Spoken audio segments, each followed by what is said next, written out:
क्या आपके पोर्टफोलियो में भी कुछ ऐसे स्टॉक्स हैं जो कि 20%, 30%, 40% तक डाउन है? अमूमन हर एक रिटेल इन्वेस्टर का यही हाल है। Stock A 20% down, stock B 40% तक डाउन है। पर क्या आपने कभी यह सोचा है कि आखिर ऐसा क्यों होता है? क्योंकि 99% लोग जो होते हैं वह स्टॉक मार्केट में तब एंट्री लेते हैं जब वो शेयर ऑलरेडी एक रॉकेट बन चुका होता है। लेकिन बड़े प्लेयर यानी कि जो स्मार्ट मनी होता है उस स्टॉक को तभी पकड़ते हैं जब वह एक जमीन पर होता है। इसे कहते हैं स्टेज 1, द हिडन फेज। आज की वीडियो में मैं आपको 3 सीक्रेट रूल बताने वाला हूं जिससे आप किसी भी स्टॉक या सेक्टर के ब्लास्ट होने से पहले ही यानी कि आप स्टेज 1 में ही उसको आइडेंटिफाई कर लेंगे। देखिए, किसी भी स्टॉक की जर्नी इन 3 स्टेजेस से गुजरती है। पहला स्टेज 1, एक्यूमुलेशन, जब स्टॉक शांत रहता है और कोई इसके बारे में बात नहीं करता है। यही वो जगह होता है जहां से अंधा पैसा बनाया जाता है। दूसरा स्टेज होता है पब्लिक पार्टिसिपेशन,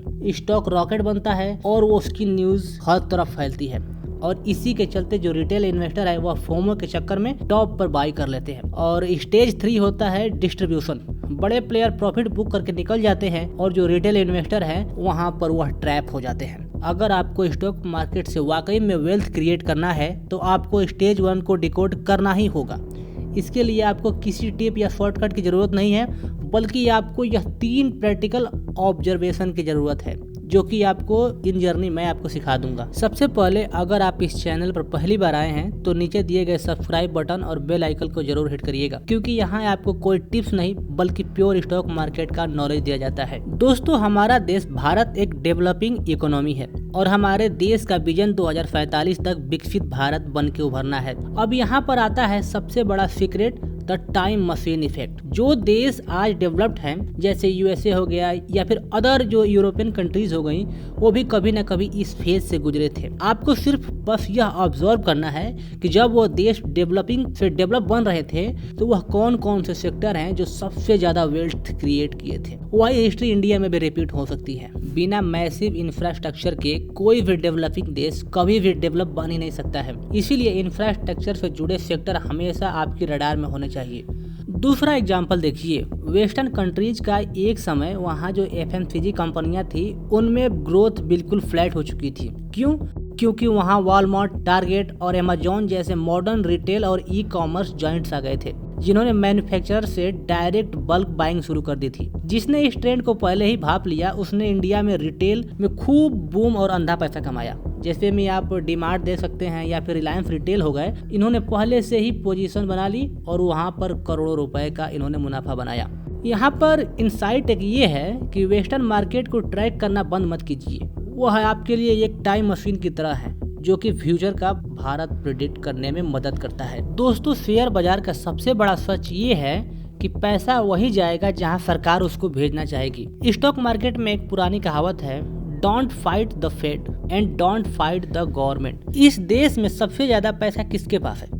ऑब्वियसली सरकार के पास है, और सरकार जहां ट्रेंड निकालेगी, जहां सब्सिडी देगी, वहीं पर कंपनियां को चांदी जैसा मौका दिखाई देगा। आपको बस सरकार के बजट और उनकी लॉन्ग टर्म पॉलिसीज को डिकोड करना है। जब सरकार किसी सेक्टर के लिए 10 लाख करोड़ रुपए एलोकेट करती है तो वह सीधा हिंट देती है कि अगले 5 साल इस सेक्टर के ऑर्डर बुक फुल रहने वाले हैं। अगर सरकार किसी पर्टिकुलर सेगमेंट को टैक्स फ्री कर रही है तो समझ जाइए कि स्टेज 1 वहां पर शुरुआत होने वाली है। आपको न्यूज चैनल की डिबेट पर नहीं ध्यान देना है, बल्कि सरकार के इस जो ड्राफ्ट है, जो उसकी पॉलिसीज है, उसको ध्यान से डिकोड करने की जरूरत है। देश के सबसे बड़े अरबपति अपना पैसा कहाँ लगा रहे हैं? वह कभी भी अंधेरे में तीर नहीं चलाते हैं। हमारा तीसरा और सबसे अचूक रूल यही है, फॉलो द टाइटल्स। देश के सबसे जो बड़े उद्योगपति हैं उनका इन्वेस्टमेंट पैटर्न को देखिए, उसको डिकोड करने का प्रयास कीजिए।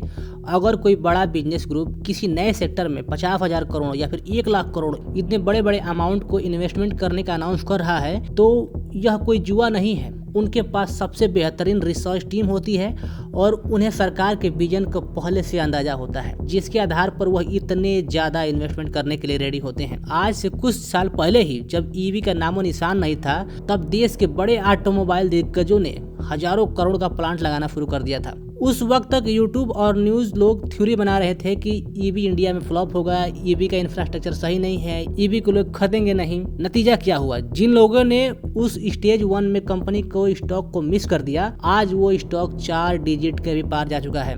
चुनौतियां हर बिजनेस में आती है, लेकिन बड़े बड़े प्रमोटर उन चुनौतियों को सॉल्व करके उनमें बहुत ज्यादा कैपिटल बनाने का प्रयास करते हैं। तो दोस्तों, ओवरऑल बॉटम लाइन क्या है कि स्टेज 1 में स्टॉक को ढूंढना कोई रॉकेट साइंस नहीं है।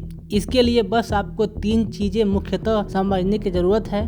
पहला, डेवलप कंट्रीज के पुराने ट्रेंड को स्टडी कीजिए। दूसरा, सरकार के बजट और फ्रेंडली अप्रोच वाले सेक्टर पर नजर बनाए रखिए। और तीसरा, बड़े कॉर्पोरेट्स के कैपेक्स को फॉलो कीजिए कि वह अपना पैसा किस सेक्टर की तरफ शिफ्ट कर रहे हैं। ये काम थोड़ा बोरिंग है, इसमें आर्टिकल पढ़ने पड़ते हैं, रिसर्च करनी पड़ती है, इसीलिए इसमें 99% लोग इसे छोड़कर टिप्स के पीछे भागते हैं और अपना कैपिटल गंवा देते हैं। चॉइस आपकी है, आपको टिप्स के पीछे भागकर स्टेज 2 में फंसना है या फिर अपने खुद का रिसर्च करके स्टेज 1 को डिकोड करके उसमें अंधा पैसा कमाना है। अगर वीडियो आपको थोड़ा भी लॉजिकल या फिर हेल्पफुल लगा हो तो हमें सब्सक्राइब करके लाइक जरूर करिएगा। हम मिलते हैं किसी और वीडियो में, तब तक के लिए जय हिंद, जय भारत।